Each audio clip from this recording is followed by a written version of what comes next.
So it's wonderful to see, means initially it was such a big blow when this COVID came and the whole thing.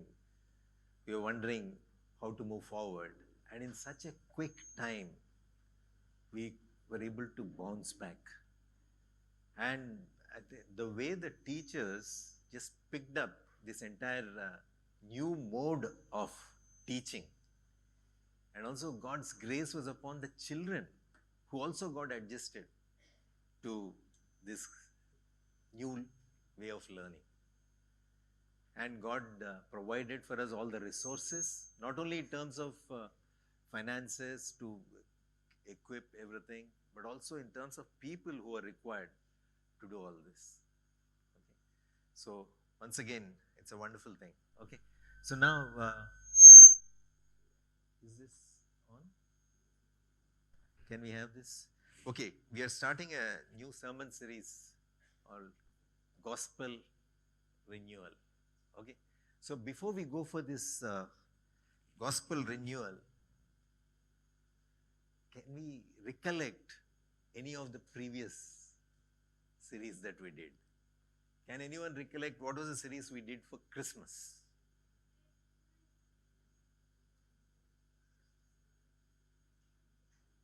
Christmas? Huh? Something new, love, joy, peace. Okay, something new that God wants to do, because that's what God has told, that behold, I'm going to do something new. So we looked at the whole thing in spite of all the situation that we are going through. We saw how God promised that He's going to do something new, and He did that by sending His Son. Okay, and then we started off the new year with unshakable kingdom, and then we went through that mustard seed faith. Have you seen that? What is that mustard seed faith? Was it the size of the faith that was required?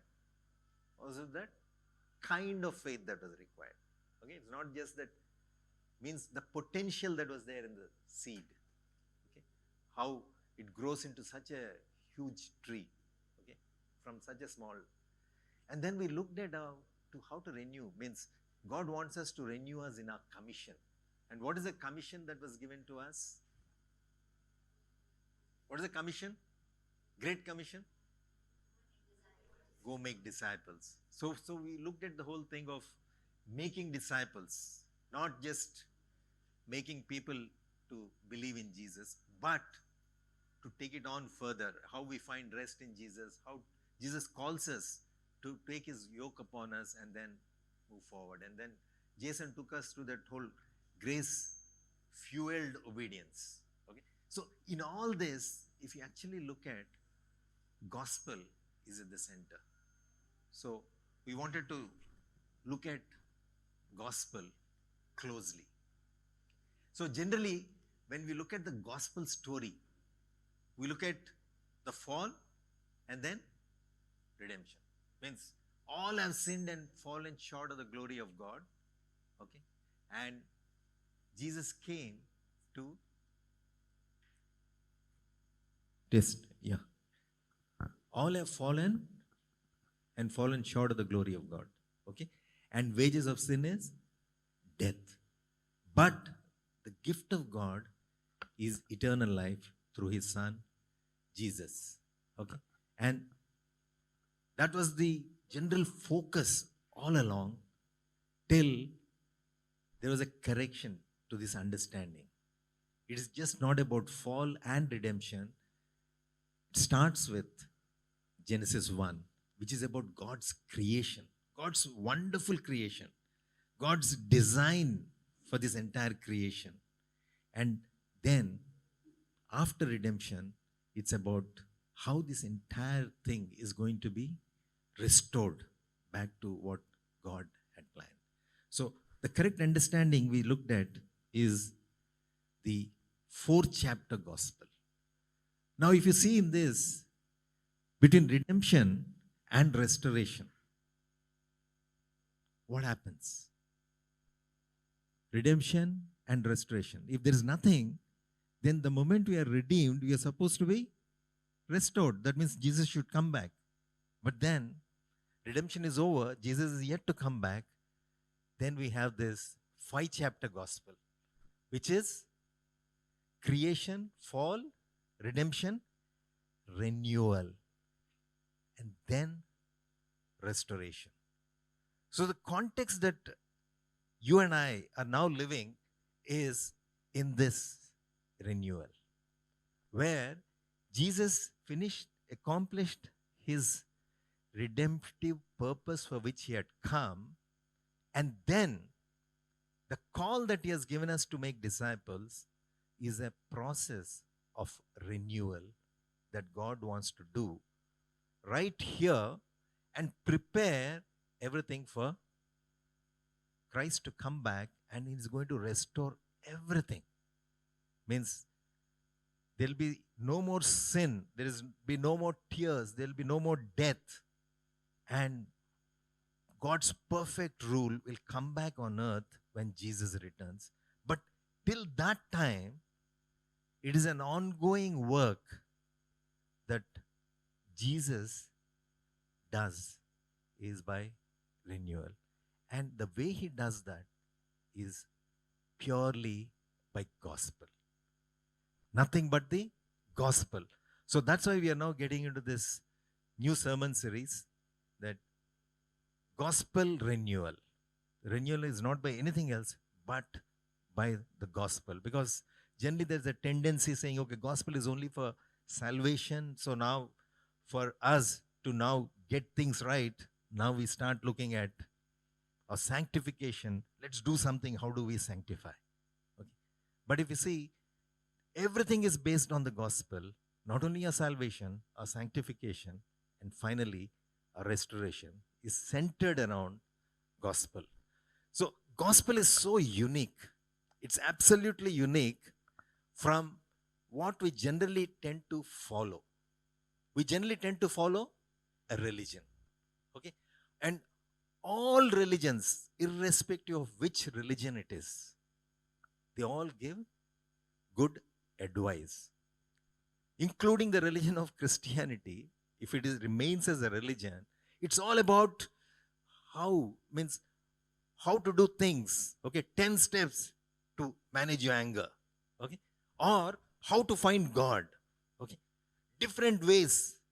Do this, then you'll find God. Okay, maybe do lots of change your behavior so that you'll meet with God. Okay, various. These are all different advices or instructions, do's and don'ts, which will finally, with a hope that it may lead us to God. But gospel is not a good advice, but it is good news. Okay? Gospel is completely different from any religious thought or any kind of philosophy that the world has to offer. Gospel is completely beyond everything. It's literally out of the world, which is good news. Because everywhere you see any kind of leader who has come up, he generally used to say, okay, follow me, then I will show you the way to God. Okay? And if you follow whatever I say, perhaps you may find God. And here comes Jesus saying, I am God. I am God, and I have come to find you. I have come searching you. And this is something which is beyond our comprehension. Means God coming down to meet with us. And not just to meet with us, to rescue us and to renew us. So that when the restoration takes place, you and I get to be with God in the future. What plans that God has, he says, you can't even imagine what God has in store for us. And the life that we now live and the renewal that the gospel does forms the foundation for what lies in store for us. Okay? So gospel is so unique. So today we'll just see this gospel unveiled. Okay? Jesus said, I am God and I have come to find you. Not only find you, I have come to save you. Okay? And gospel unveiled. And gospel is eternal life in Christ Jesus. Okay? That is gospel. In one nutshell, if you want to sum up the entire gospel into one verse, what is the verse that you can think of? John 3:16. Okay? For God's children who can, yeah.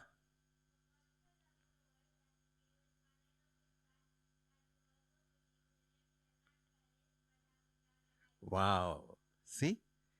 So today we look at the context of this verse. I've asked Steffi, then Jonah and Winnie to come and help us to look at this John chapter 3 verses 1 to 16. Okay, come. They'll take us through this passage. You be there.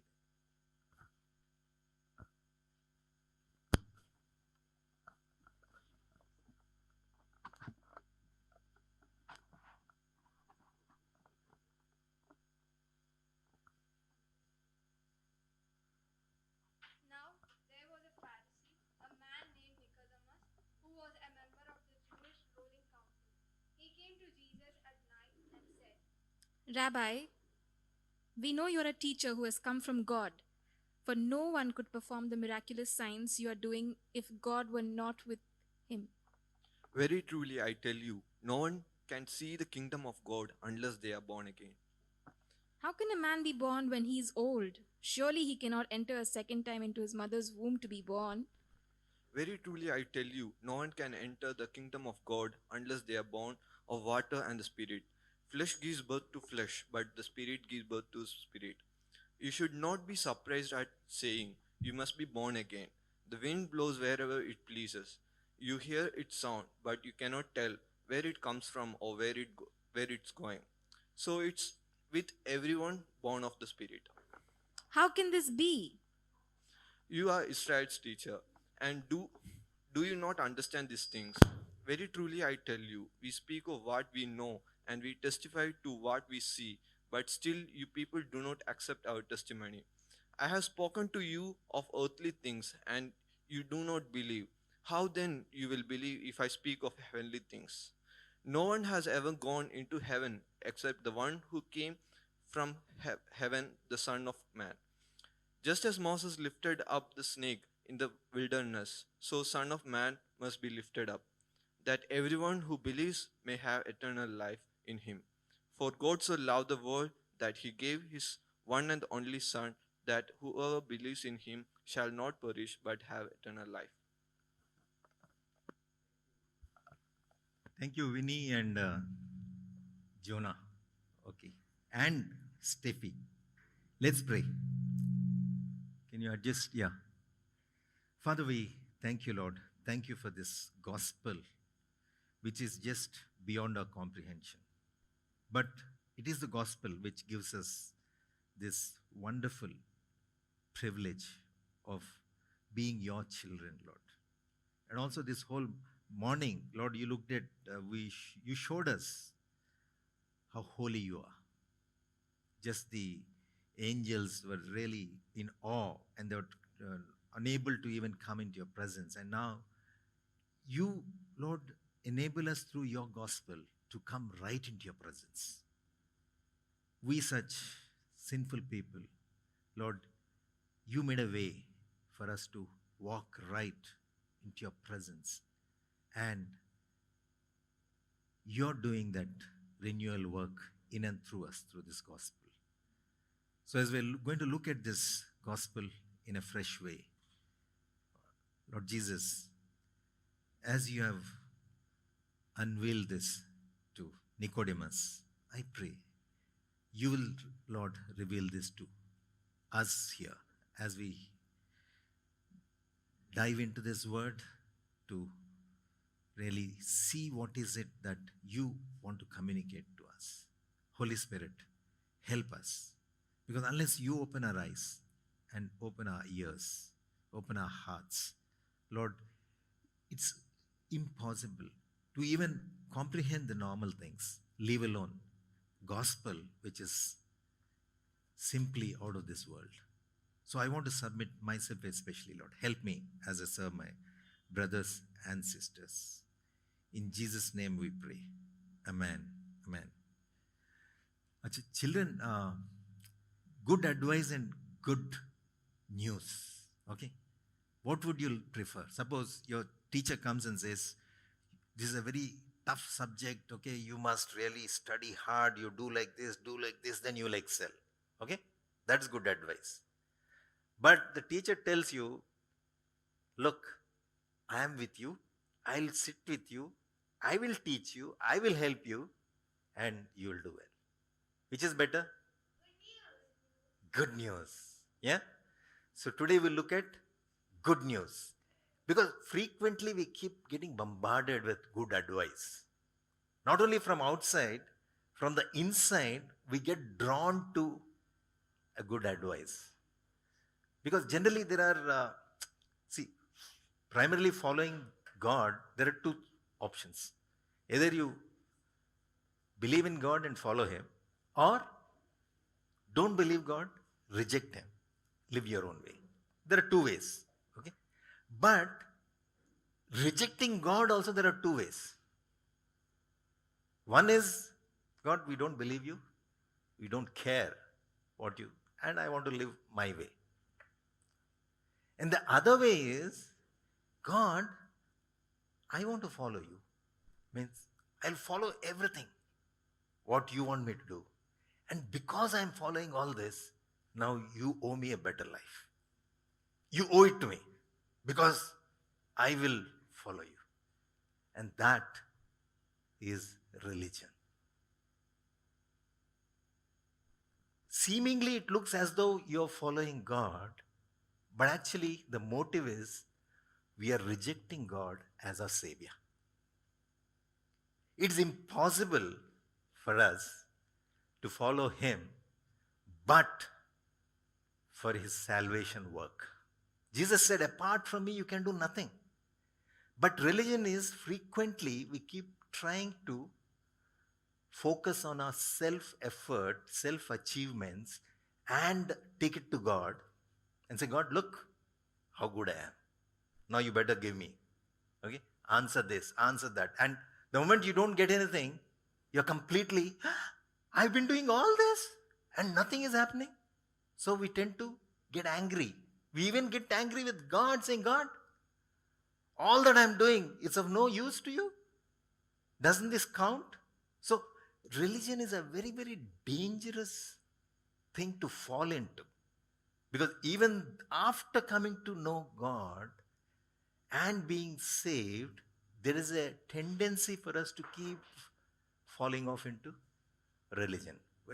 What we are going to see today is about this Nicodemus. Okay. In this case, it's a different case. It's not, we'll come to that, how Nicodemus may look at us. Okay, how we can look at Nicodemus and see whether we keep becoming Nicodemuses. So, what we know about Nicodemus as far as this passage and generally what we read in the Bible, he's a member of the ruling Jewish council. That means first and foremost he's a Pharisee. Pharisees are the guys who are thorough with the scriptures. They know the scriptures in and out. And if you're in the ruling council, I think last Sunday I told you, when there was an issue in Antioch church, they had to refer it to the ruling council. Okay. So Nicodemus is from that. That means these are the kind of guys who are looked up to. Because he's a Pharisee who is absolutely thorough with the scriptures. He is now in the ruling council. Basically, Nicodemus is personifying what religion is. That means he's a morally upright guy. And in the society, these people are given such a high position that as they're walking on the road and all, they're given such respect. They move way and they wear such kind of dress, which will actually show that these people are very special. Okay. And here what we are seeing, this seemingly so well accomplished guy is feeling inadequate. I mean, he's the guy that he's the go-to guy for people when they have doubts. And now, this Nicodemus, I think we must give credit to him that this has not gone to his head so much, like the other Pharisees that Jesus was blasting off. This guy, he was sensitive enough to see the things that were happening. He heard the amazing things that Jesus was doing. And who is Jesus? Carpenter's son. Unschooled. And here he's talking about things about God. And not only is he talking things about God, he even heard the signs and wonders that were taking place. And now he's been following a religion all along his life. He's almost climbed to the top of the ladder. And now he says, this is not satisfying me. Whereas here I see this Jesus, he's doing amazing things. And people are just going to him. They're hanging out with him. He said, let me go check out. What is it that I'm missing? Maybe I'm not doing some things right. Maybe Jesus will fill me in. Okay? It doesn't hurt in approaching. Means, first of all, the fact that he is open-minded, I think we must give credit to him. Okay? So he approached Jesus. But then people will see, this guy, he's going to Jesus, whom all the Pharisees are against. So there will be a big hue and cry. So what does he do? He approaches him in the night time. He just goes. Okay. So for all standards and just the fact, and what is he addressing Jesus as? Teacher. This guy is a scholar, PhD. Okay. And he's going to Jesus who's never been to school. And he's telling him, teacher. Look at the humility. Look at the generosity. Means all this, I think we must give him full 100% marks to this Nicodemus. And we don't know what he asked. The passage starts with Jesus replied. That means he's asked some questions. He just said, he says, he's acknowledging, yes, it's obvious that you have come from God. Okay? You come from God, so I don't know, he must have, the other things are not recorded, but then it says, Jesus is just, he's not beating around the bush. Huh? Just up front. You know what he says? Whenever Jesus says very truly, or truly, truly, or verily, verily, that means he's about to give one boom, which is going to just pull the rug under your feet. Okay? He's talking about new birth. Now he's coming, this guy who is fully accomplished, is almost at the ladder and is now about to, Jesus says all this. You need to be born again. And he's connecting this with the kingdom of God. Okay? So, what does that implication of what Jesus is saying to Nicodemus? That means all your worldly status is absolutely zero. It amounts to nothing. Okay? So now, maybe he's asking him, okay, what should I do to just fill that missing gap? He's saying, any improvements will not help.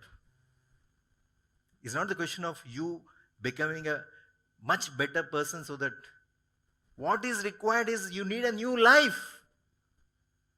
What you have been following all along is of no use.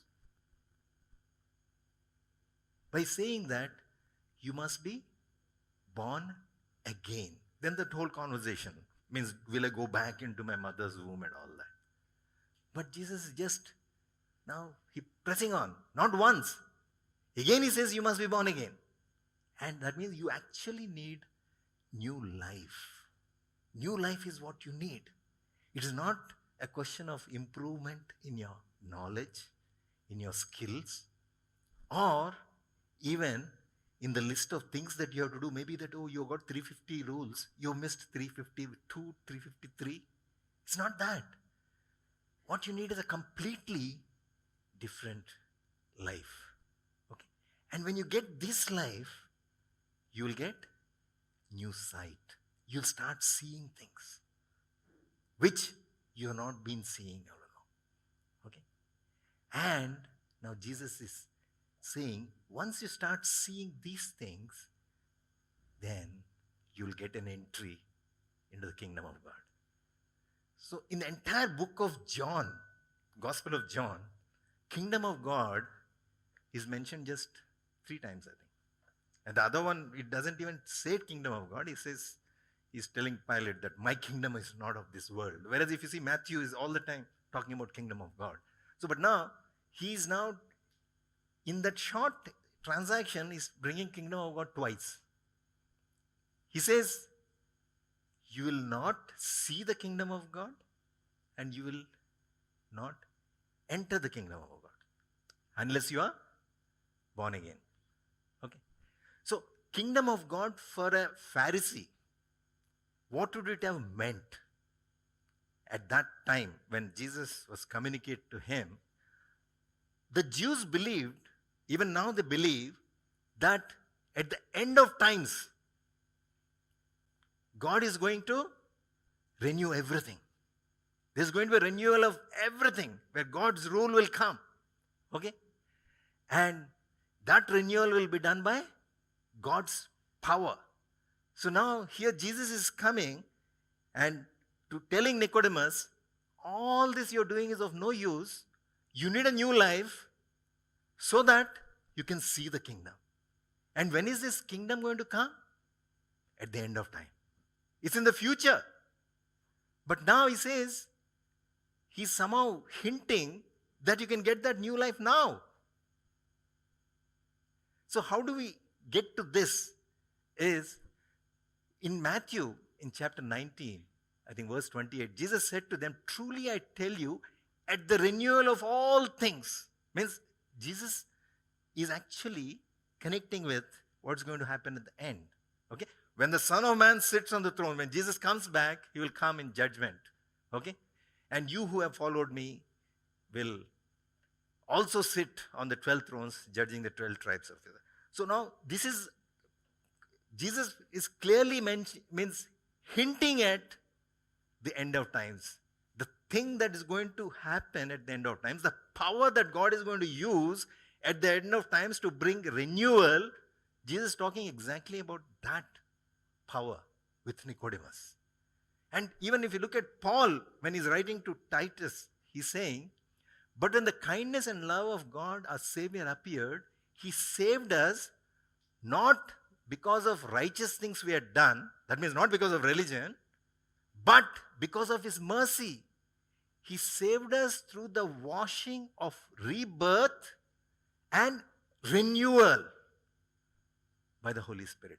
So, like how Paul is also connecting with what is supposed to happen at the end of times, now happened at the time of the new birth. So, Jesus is now offering Nicodemus that this power of God, which is going to renew everything at the end of time, is now be given to you now. Partly, but anything happen? Can I get this back?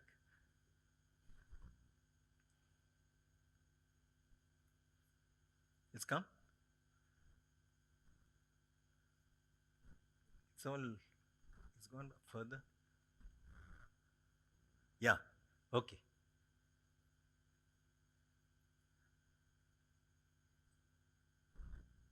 I'm sorry, this is taking more time than.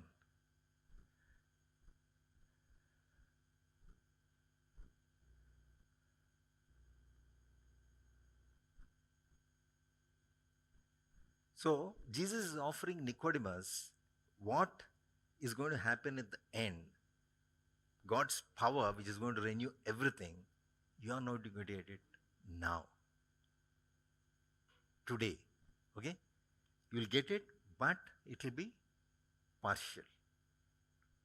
But you'll really get that power which will begin the process of renewal.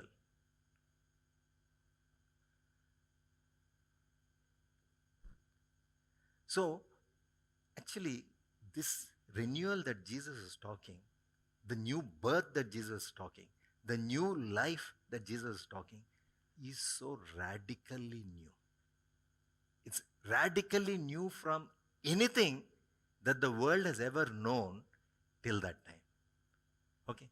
It is basically, this newness is not just that you'll be changed so that now you'll start behaving better. Basically, this newness is not a version 2 of maybe Anil, version 2 of Vijay. It's not that, okay, put some bugs, fix these bugs and put some additions and then. It's not that. Not just behavioral modification. It's not just that you missed out something. Nicodemus, you didn't put 2-3 more stuff. You need to do something more. It's not just addition to your agenda. It's not something that you will get some extra power from God to fulfill your agenda you have been living for. It is a whole new foundation. It's a whole new identity. What he's saying is, when this power comes, you will become a new person altogether, which will have no relationship to what you have been finding your foundation all along. What you have been relating to, what you have been identifying yourself as. It's going to be completely changed because now you're going to get a new identity altogether. Because he's calling it birth. Birth gives us identity. Okay? We all, any application form you say, father's name. Okay? So-and-so, son of. Okay? So, he's saying, all along you're this, but now you'll get a new birth which comes from God. Okay? And this newness will give you a completely new kind of perspective, new kind of thinking, new kind of sensing. Means now you'll start wanting some new things. You'll be seeing things completely differently. And you'll be wanting to do things differently. He says, people who are on the outside of this new life can't even comprehend what this new life is going to be. Okay? So, it's not that God is going to help us fulfill our agendas. When we get into this new life, God gives us a completely new agenda. Our agenda is just torn off, and now you get God's agenda. So he says, it's so radical. That's the kind of new life that I'm giving. I'm not coming to give you new life to fulfill your goals, fulfill your dreams. Okay? I'm going to give you life that comes from me. It changes who you are. Because the Bible says that those who are in Christ Jesus are a new creation. And we belong to a completely different parentage. And we have a completely different purpose of why we are living our lives. Okay? So, this is what Jesus is telling this. And he is giving a metaphor of birth for this thing that is going to happen. A metaphor of birth. So, when a baby is born, okay, there are so many things. It's wonderful the way that Jesus is connecting this with a birth of a baby. Okay? Like, the baby is born because of the labor and pain of someone else. The baby comes into the world, but not because of somebody who loved sacrificially Okay? And who took the pain and brought the baby. In fact, you should look at the times that Jesus was living in when he made this statement. Okay, now we live in a world of anesthetics, cesareans, okay, I don't know, lots of other things where delivery is not all that scary. It's not all that risky. Those days, many of the mothers used to die during childbirth. Means some of the babies came through the death of the mother. Means it used to be a very scary thing. Unless somebody has really loved that I want to bring this child into the world. Okay? So that is the kind of context that Jesus was comparing what is happening to a new birth. So in the entire thing, what is the contribution of the baby to the new birth? Zero. Nothing. Baby does nothing. Just baby comes out because of the labor and pain of the mother. Okay. So this is the metaphor Jesus is giving as far as our salvation is concerned. Our salvation is like a new birth experience, which by birth the child is getting an identity, which Jesus says the identity that you have been carrying all along is going to change completely because it's a birth. And another thing which this birth tells us is once you are born, can you be unborn? That means your identity remains. You will continue to be in this new identity. So it's very, very foundational for us to understand our salvation as a new birth. And Jesus, I think, he was referring to this woman giving birth to a child later on in John chapter 16. He says, he's telling the disciples, he says, in a little while, you will not see me. And then you will see me. What was he talking about? He was talking about his death. Means, in a little while, I will be dying. And then he's connecting this to a woman giving birth to a child and about the pain that she has, okay, because her time has come. I mean, my time is coming. Jesus, he's looking, most of the time, Jesus keeps telling that hour is coming. The hour has come. Means whenever he says this time is coming, he's always pointing to the cross where Jesus is going to give his life for us. So now he says, but when a baby is born, she forgets the anguish because of a joy that a child is born into this world. I don't know. I've seen this. I've seen, means, Winnie and even Vijay, when Vishal came out and all that. Means all that thing that go, but when the moment they hold the baby, that's such a joy. I think all the pain and the struggle just gets wiped out when you see the baby.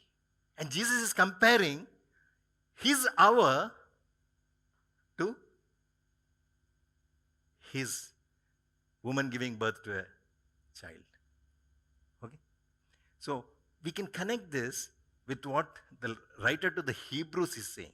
He says, fixing our eyes on Jesus, the pioneer and perfecter of our faith, for the joy set before him, he endured the cross,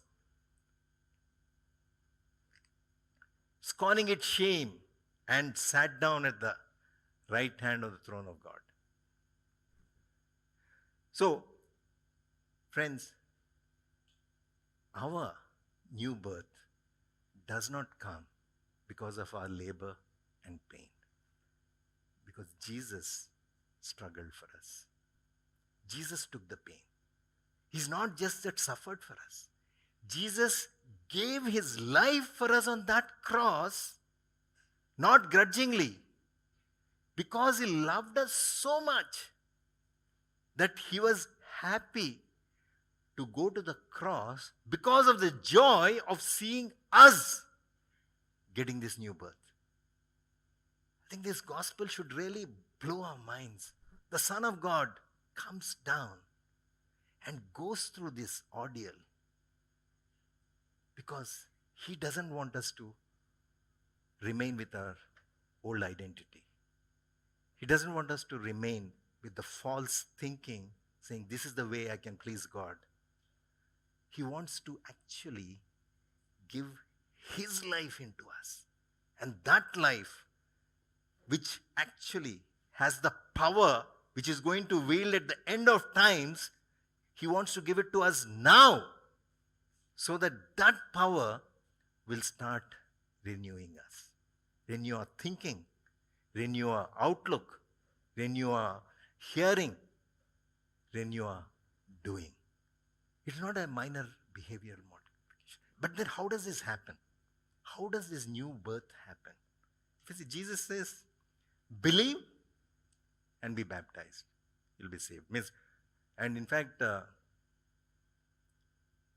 Paul puts it in repent, believe, be baptized. Okay? He gives that. So now, what is repentance? See, here it's not something that just now we have gone through the whole thing of baby coming into the world. Baby contributes nothing. Because gospel is good news. Okay? Good news. And also Jesus said, I am the way, the truth, and the life. Means I am real. Okay? I am true. Okay? This is the truth of me coming into the world. So repentance is basically not that we do something. Means all along we have been looking to our own self-effort to prove ourselves, to show our identity, or to find even satisfaction. Repentance is turning from self and turning to God, who has given us his grace. The problem with grace for most of us is, what's my role in it? There's nothing. Grace means God just freely gives, even though we don't deserve. But that looks a little, I don't know, in the Navy, free rations, have you got free rations? So free ration items, we're not all that, I don't know, but now the quality has improved, I think. So things which come free, when I wanted to buy TV, I didn't want to buy in the canteen. It's some discounts and all comes now. But no, I want to buy from outside. But when it comes to defining ourselves, defining our identity, and if I don't have a role to play in that, that's a big roadblock, especially for accomplished people. Especially those who are looked as kind of role models. I was like one of those. I was in the Navy, okay? And every Sunday I used to go to church. And I never used to drink or smoke. People used to say, look, this guy is a role model. Every Sunday he goes to church. And I also, means that kind of approval, that really peps you up. That really gives you. But when God's grace comes, all that is nothing. Means, because of, I think God brought me into that kind of, I became a captain without doing anything. Many times I told you, I did nothing. But I was wearing this thing. But when the new life came in, nothing mattered. Means all those days I was a captain who goes to church. Okay, but then I'm a child of God now. God put me there as a captain. It's a completely new agenda. Means the motive for being there, where God placed us, changes. Not to prop ourselves up, but to become a channel of God's love and God's renewal, which is working in us to change. not because of our effort. Okay? It's about understanding and accepting the grace of God. He says, repent. Jesus said, unless you repent, you will also perish. We started the John 3:16. What does it say?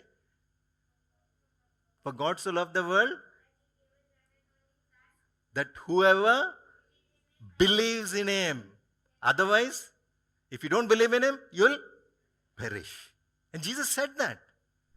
So do you think only these guys are the ones who have done something wrong that they died in that accident?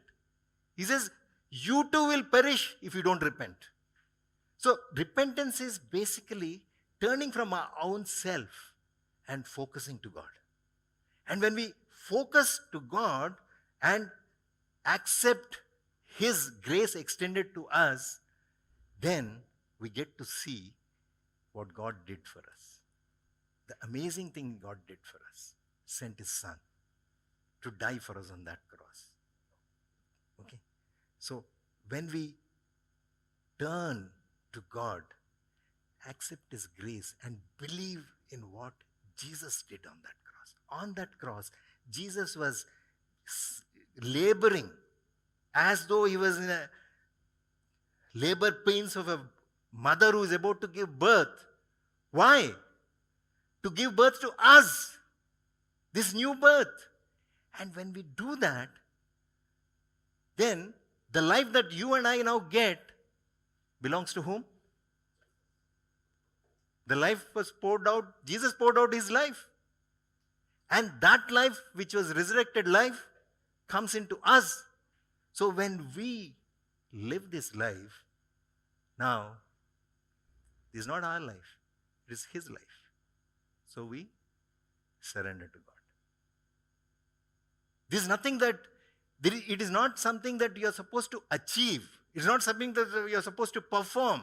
It is something that God wants to open our eyes, open our ears, and wants us to believe and to let go. And in a mysterious way, these things happen together. There is a kind of things that we do, not in the sense of doing, we respond, and the thing that God does. The new birth comes from God. Okay. And this new birth is just completely changes us, plucks us out, and puts us into a new, completely new foundation. And God implants His new life into us. Okay. And as I said, this is something radically new. It's something like babies who in the womb, they're talking to one another about what is going to be outside when we come out. Babies won't even know what's outside. I think there is some very good conversation that's going on. And that's nothing compared to what happens to us in the inside of us when we experience new birth. So what's the result? Because now we are looking at Nicodemus. Okay, means when Jesus spoke to Nicodemus and He unveiled the gospel to him, on that point, nothing happened. Means maybe he went away. Okay, there were many other guys who came to Jesus, and Jesus clearly gave this is the way to follow me. People left. But somewhere towards the end of John, there is a hint of what happened to Nicodemus. Okay? He says later, when Jesus was on the cross, He was crucified, and Joseph of Arimathea, he asked Pilate for the body of Jesus. Means he's a very wealthy guy, and these people are all from the ruling council. Okay? And he was accompanied by Nicodemus, the man who earlier had visited Jesus at night. Very clearly, the same Nicodemus is now coming along with Joseph of Arimathea and asking for the body of Jesus. And Nicodemus brought a mixture of myrrh and aloes, about 75 pounds. Taking Jesus' body, the two of them wrapped it with spices in strips of linen. But this is very, very important for us to see what does that mean. Now here is one who claimed to be the king of the Jews, and he was convicted and he was crucified, and people from the ruling council are now coming boldly asking for the body of Jesus. Means now there's no fear for them that what will people think. They're just boldly going. Means they are now going and asking for the body of Jesus, who has been condemned as a criminal and crucified, and now these people by the same council would have taken that decision, and now these two are going and saying, we want to take the body of Jesus. See the kind of being a Jew, being a Pharisee, being a member of the ruling council, if he's going to do this, something has happened. Where did this boldness come from? And then, all that what happened? They washed the body. They prepared the body. Who? These two men. And that is such a kind of thing which is not done by, first of all, it's a patriarchal society. On top of that, you are a Jew. You are not supposed to touch any unclean things.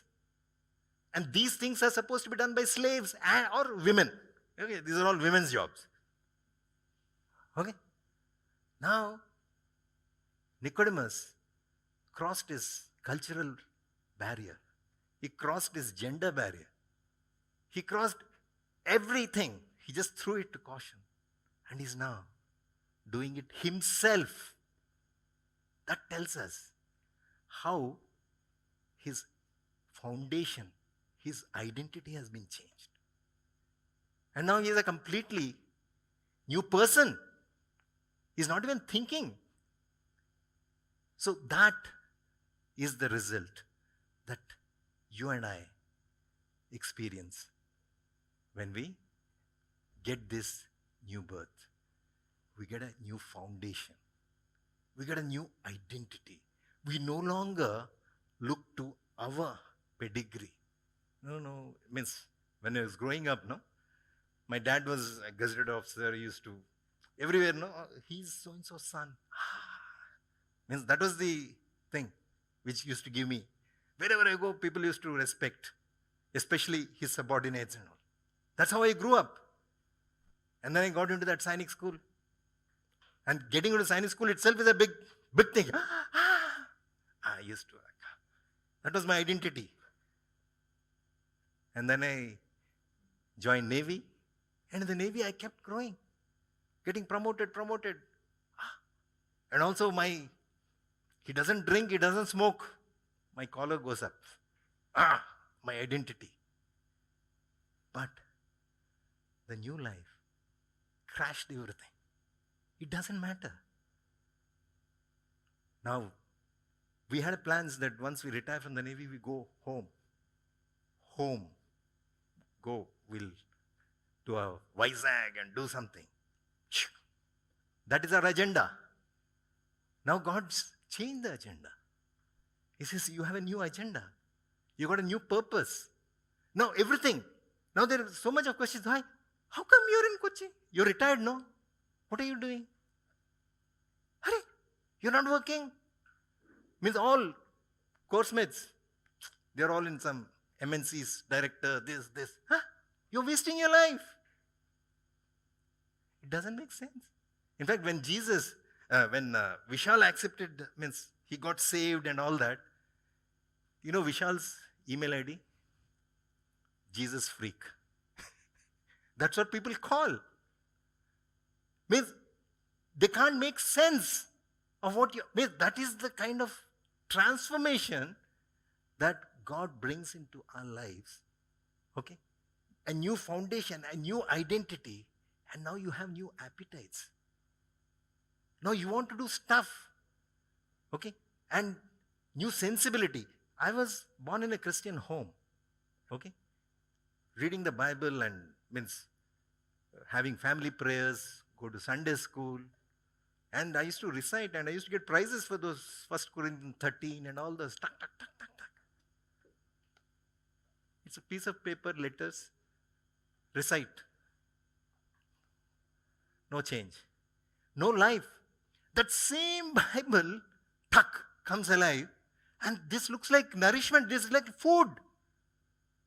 I can't do without. I want to see more. I want to know more. Previously, oh, you have to read this, then only you can sleep. Then only you'll get your breakfast or you'll get.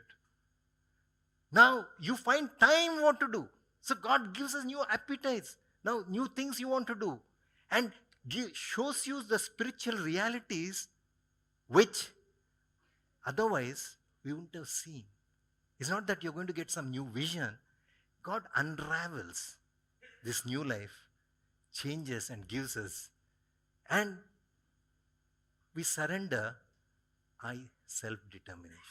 It's no longer I who decides what I want to do, but there is a kind of direction which God gives, which helps us to move forward.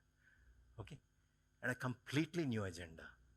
And that's the beginning of renewal. So I want us to really see, this is not just that at the time when you come to Jesus. Okay? So at the time when you come to Jesus, I think in Revelations, I think chapter 3, I think he talks about that Laodicea or something, one church. Means the love you had at first will start diminishing. Because gospel looked so good at that time. Now we allow the gospel to be diluted. We allow the gospel to be replaced by, again, our agenda, ourself. Means we need to really look where is the gospel in our life. Paul writes in his letters, you're not acting in the line with the gospel. Gospel is a point of reference. Gospel shows us that it's no longer I that lives. It's Christ who lives in me. It's the life of Christ which we get to live. So, for us, as we move on, let's see, are we still in awe of the gospel, which gave us this amazing foundation, a new identity? Are we allowing our self-effort to get back, our self-agenda to get back? Okay, so Jesus is inviting us today. Okay, as we are looking at the gospel, he's inviting us.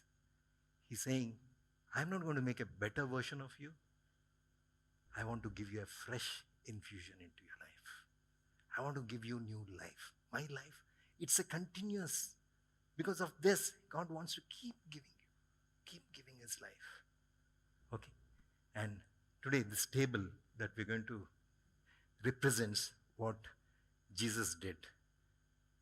Sunil and Vivek, can we get the table here? Because the gospel is so beyond our comprehension. Jesus gave us this bread and wine for us to keep participating in, to be reminded that this is not just theory. It is real. Because you're going to eat real food. Okay? You're going to eat real drink. He says, when you do this, you remember me. Okay? This table represents my work. Okay? He's saying, come, feast on me.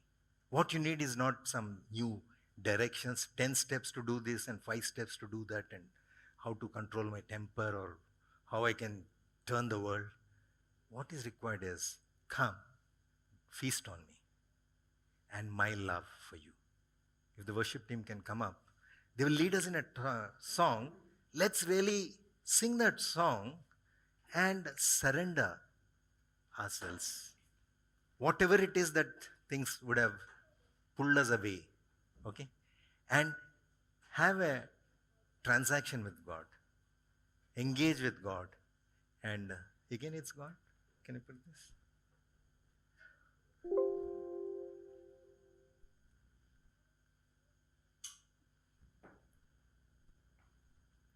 Okay?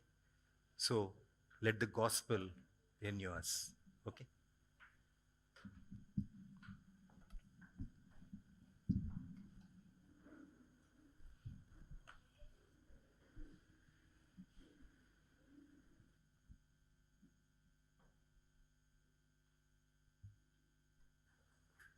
And as we transact with God, as we really receive His love, okay, then let's slowly get up from our chairs and do this, saying, Jesus, I want to feed on you. I want this life to fill me. I want a top up. I want a top up of your life. Okay, let's come first.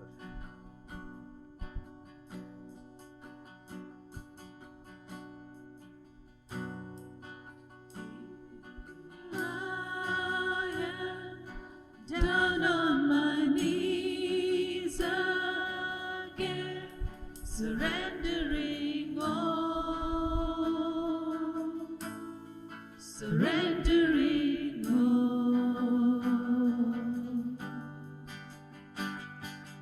Find me here, Lord, as you draw me near, desperate for you.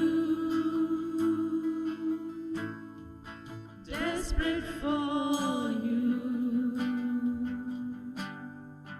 I surrender.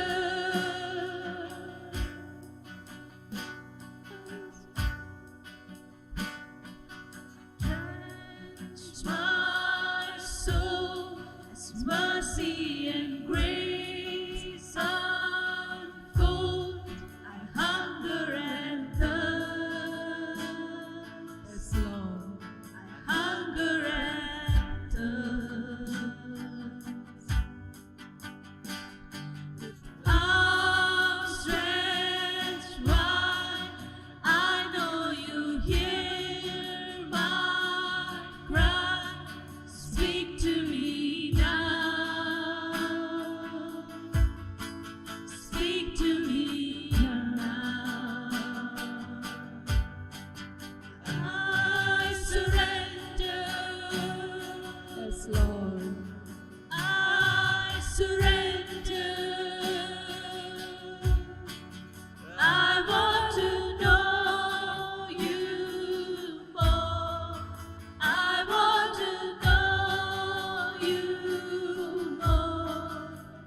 I surrender. I surrender.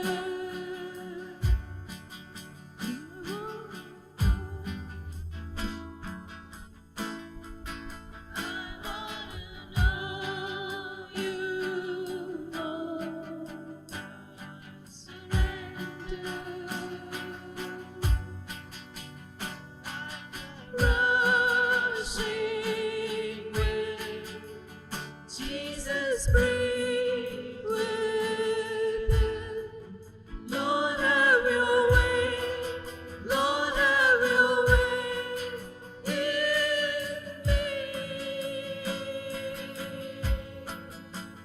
Like a mighty storm, stir within my soul. Lord, have your way.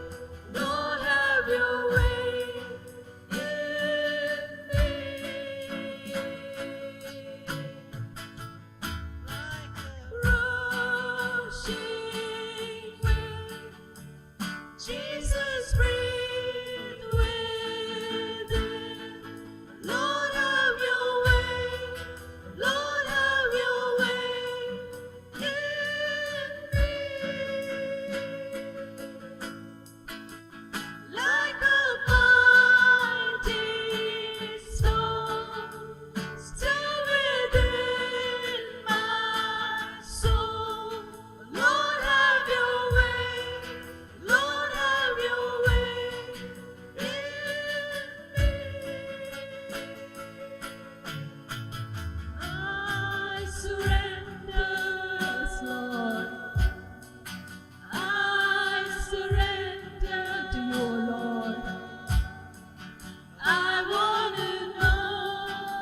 a prayer. That's our prayer, O Lord. Know you more. I surrender. I surrender. Yes, Lord Jesus. Thank you, Lord. Thank you for the life that you poured out for us on that cross, which his table represents. So, Lord, we want to say thank you, Lord. Thank you. We just surrender our lives to you. It's no more about our agenda, no more about our, Lord, efforts. It's your life that we want to live. So as we partake of this bread and wine, Lord, I pray, draw us to yourself. Open our eyes, open our minds.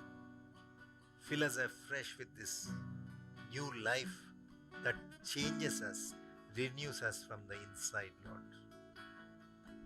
I want to thank you. Thank you for this bread and wine. In Jesus' name we pray. Amen.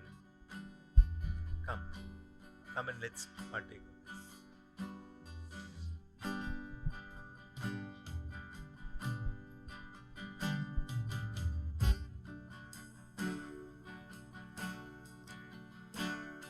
Maybe you can pray with one another. Okay?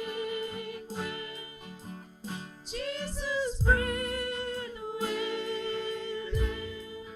Lord, have your way. Lord, have your way in me. Like a mighty storm, still within my soul. Lord, have your way. Lord, have your way in me.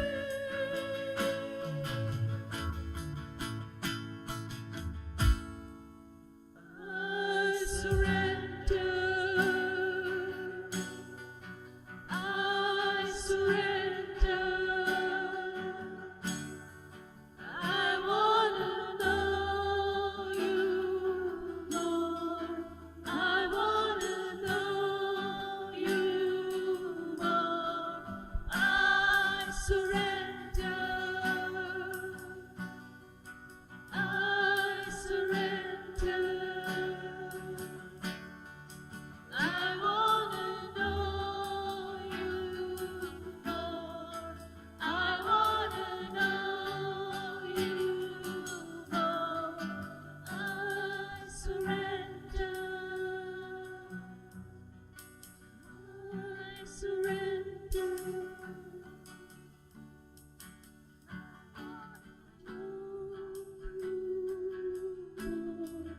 I wanna know you more. I surrender. I surrender. I surrender.